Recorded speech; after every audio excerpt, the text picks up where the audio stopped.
यूनानी scholars association ने world Unani day पर कंटिन्यूइंग यूनानी मेडिकल एजुकेशन का आयोजन कर वर्ल्ड यूनानी डे मनाया।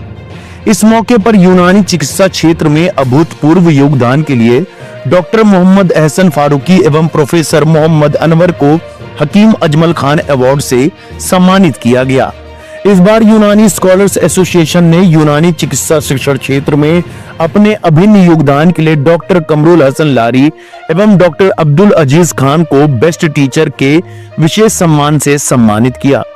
साथ ही मौलाना खालिद रशीद फिरंगी महली की अध्यक्षता में हुए इस कार्यक्रम में चिकित्सा क्षेत्र के doctor Sajid Ansari, director SS heart care centre एवं विख्यात न्यूरोलॉजिस्ट डॉक्टर अब्दुल कवी, doctor Ram Manohar Lohia institute of medical science को गेस्ट ऑफ ऑनर से सम्मानित किया गया।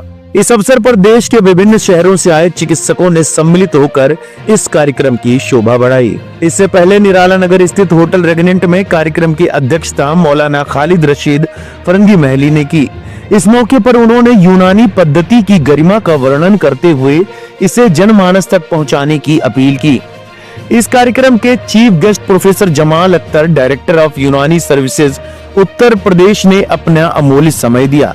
इस कार्यक्रम में हैदराबाद के प्रोफेसर मोहम्मद एहसन फारूकी, प्रयागराज के डॉक्टर कमरुल हसन लारी, अलीगढ़ के डॉक्टर अब्दुल अजीज खान एवं प्रोफेसर मोहम्मद अनवर ने अपने व्याख्यान प्रस्तुत किए। प्रोग्राम की welcome speech national president of Unani scholars association doctor Amir Jamal ने दी तथा vote of thanks doctor Zuhair Kamal Kidwai, general secretary Unani scholars association ने दी। राष्ट्रगान के साथ कार्यक्रम का समापन हुआ। मैं प्रोफेसर मोहम्मद एहसन फारूकी हैदराबाद से आया हुआ हूँ। आज लखनऊ में जो प्रोग्राम हो रहा है यूएसए की तरफ से, उस पर मेरा पार्टिसिपेशन एक टॉपिक पर हुआ था और वो टॉपिक था कि द रोल ऑफ फज्द in the management of musculoskeletal disorders as well as मतलब के जो लिवर डिसऑर्डर्स है उसके ऊपर मैंने एक प्रेजेंटेशन किया था। और ये जो फज्द है, फज्द के माने वेनिसेक्शन है और फ्लेबोटोमी कहते हैं। इसके अंदर हमारी ह्यूमन बॉडी के अंदर जितने भी बैक्टीरियल इन्फेक्शंस होते हैं या दूसरे टाइप के इन्फेक्शन होते हैं, तो वो तमाम के तमाम इन्फेक्शन ब्लड के अंदर रहते हैं, तो उसको लेट आउट करने का एक ट्रीटमेंट कहलाता है, उसको फज्द कहते हैं। और उसमें इंग्लिश में उसको वेनिसेक्शन कहते हैं और फ्लीबोटोमी कहा जाता है। फ्लीबोटोमी के माने क्या है? फ्लीबो के माने वेन के कहते हैं, टोमी के माने टू कट करने का। अब ये एक जो ट्रीटमेंट है ये एक्चुअली रेजिमिनल थेरेपी का एक वन ऑफ द पार्ट है और रेजिमिनल थेरेपी यूनानी सिस्टम ऑफ मेडिसिन का एक पार्ट है। तो ये रेजिमिनल थेरेपी का जो पार्ट है काफी बरसों से मतलब कि ऑलमोस्ट मोर देन 500 ईयर से मतलब कि प्रैक्टिस में नहीं था और अब अल्हम्दुलिल्लाह यहाँ पर हम लोग मतलब कि पूरे हिंदुस्तान भर के अंदर इसको रीइन्वेंट कर रहे हैं इस थेरेपी को। इससे आपको ब्लड प्रेशर के अंदर, वेरिकोस वेन्स के अंदर, सर्वाइकल स्पॉन्डिलोसिस के अंदर, लंबार स्पॉन्डिलोसिस के अंदर, डिप्रेशन के अंदर, लिवर डिसऑर्डर के अंदर, रीनल डिसऑर्डर्स के अंदर, स्किन डिसऑर्डर जैसे एक्जिमा एंड सोरियासिस है। और सबसे इंपॉर्टेंट चीज ये है कि मतलब कि साइकोलॉजिकल डिसऑर्डर्स के अंदर बेहतरीन ट्रीटमेंट है। और ये जो थेरेपी है मैं यहाँ पर आज मैंने प्रेजेंट की है और बहुत ही मतलब कि लोगों ने उसका अप्रिसिएशन भी किया है कि इस प्रेजेंटेशन को।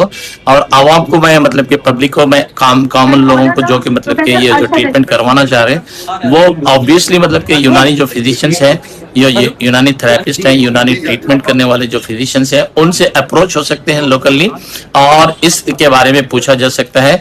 इसको वेनिसेक्शन और फ्लीबोटोमी कहते हैं और एक्सेलेंट मैनेजमेंट है। अगर किसी का बीपी सडन राइज हो जाता है तो जैसे आपने देखा है, सुना है, CBA के नाम से बीमारी होती है जिसे सेरेब्रोवास्कुलर एक्सीडेंट कहते हैं, जिसकी वजह से हेमिप्लेजिया यानी पैरालिसिस हो जाता है। इससे बचा जा सकता है। तो it's a very very important tool of treatment और मैं चाहूंगा मतलब कि इसको मतलब कि अडॉप्ट किया। आज सम्मान पा करके मैं बहुत ज्यादा खुश हूँ। It is a proud moment for me. Basically world Unani day ये हकीम अजमल खान, हकीम अजमल खान की बर्थडे के ऊपर मनाया जाता है और इसको गवर्नमेंट ऑफ इंडिया ने as a world Unani day celebrate करने के लिए सारे इंस्टीट्यूशंस को ये किया है। और पर्टिकुलरली जो प्रेजेंट गवर्नमेंट है, मिनिस्ट्री ऑफ आयुष और जो नरेंद्र मोदी जी की लीडरशिप में चल रहा है, इसने आयुष को बहुत ज्यादा प्रमोट किया है। इसके आयुष के सेक्रेटरी और आयुष के जो मिनिस्टर ऑफ आयुष हैं उन्होंने इसको बड़े पैमाने पर ऑर्गेनाइज करने के लिए इंस्ट्रक्शंस दिए हैं, जो कि पूरे इंडिया में तमाम ऑर्गेनाइजेशन वर्ल्ड यूनानी डे 11 फरवरी को मनाते हैं in the commemoration of memory of the Hakim Ajmal Khan. He was a great person, he was not great, he was a philosopher, he was a scientist, he was a Unani physician, and he was a political यूनानी Indian system of medicine को integrate करने के लिए जो सबसे बड़ा काम हिंदुस्तान ने किया है, इंक्लूडिंग आयुर्वेदा एंड यूनानी, बिकॉज ब्रिटिश गवर्नमेंट में आयुर्वेदा एंड यूनानी वाज सप्रेस किया जा रहा था इंडियन सिस्टम ऑफ मेडिसिन की, तो ही was a great visionary and leader. इन्होंने इसको एक ऑर्गेनाइजेशन बनाई और इस ऑर्गेनाइजेशन के तहत इन्होंने गवर्नमेंट में लखनऊ दिल्ली में एक कॉलेज इस्टेब्लिश किया, अजमल आयुर्वेदिक एंड यूनानी कॉलेज बनाई। ही वाज पर्सन ये चाहते थे कि सिर्फ यूनानी को ऑर्थोडॉक्स के तरीके पे इस्तेमाल ना किया जाए, बल्कि जो मॉडर्न साइंसेज हैं उससे इनकॉर्पोरेट किया जाए, उससे उनको पढ़ा जाए, इटियोपैथोजेनेसिस पढ़ी जाए, उनके इन्वेस्टिगेशन किए जाए, डायग्नोसिस जो है उसमें तमाम की तमाम चीजें मॉडर्न को इनकॉर्पोरेट किया जाए, और आफ्टर डायग्नोसिंग यूनानी के तरीके इलाज पर इलाज किया जाए। रिसर्च की यूनानी में जो बुनियाद रखी, ये वाज द पर्सन, वो चाहते थे कि एविडेंस बेस्ड मेडिसिन डेवलप हो। इसी कंटिन्यूएशन में आज लखनऊ में ये यूनानी स्कॉलर्स एसोसिएशन ने ये प्रोग्राम ऑर्गेनाइज किया है, और इसमें बड़े वंडरफुल लेक्चर्स हुए। एक लेक्चर इसमें हमारा भी था कि होलिस्टिक अप्रोच ऑफ यूनानी management in the treatment of rheumatoid arthritis, और जिसमें हमने ये फोकस किया कि अर्ली डायग्नोसिस और उसके बाद हम डाइटरी ट्रीटमेंट से और जो यूनानी इम्यूनोमॉड्यूलेटर्स हैं या दूसरे रेजिमेंट्स हैं, इससे किस हद तक हम इस बीमारी को ट्रीट कर सकते हैं, मैनेज कर सकते हैं। क्योंकि ये एक ऐसी बीमारी है, क्रिपलिंग सिचुएशन है, जिसपे किसी भी सिस्टम में कोई बहुत पेशेंट को सेटिस्फेक्शन नहीं होता है, इसके कॉम्प्लिकेशंस होते हैं। तो मेरा थीम ये था कि इसकी अर्ली डायग्नोसिस की जाए और अर्ली मैनेजमेंट से करके उसके इम्यूनिटी को बूस्ट किया जाए, दूसरी चीजें की जाए, तो हम काफी हद तक उसके सिम्टम्स को रिलीव कर सकते हैं। मैं डॉक्टर इमरान अंसारी, ऑडिटर, यूनानी स्कॉलर एसोसिएशन।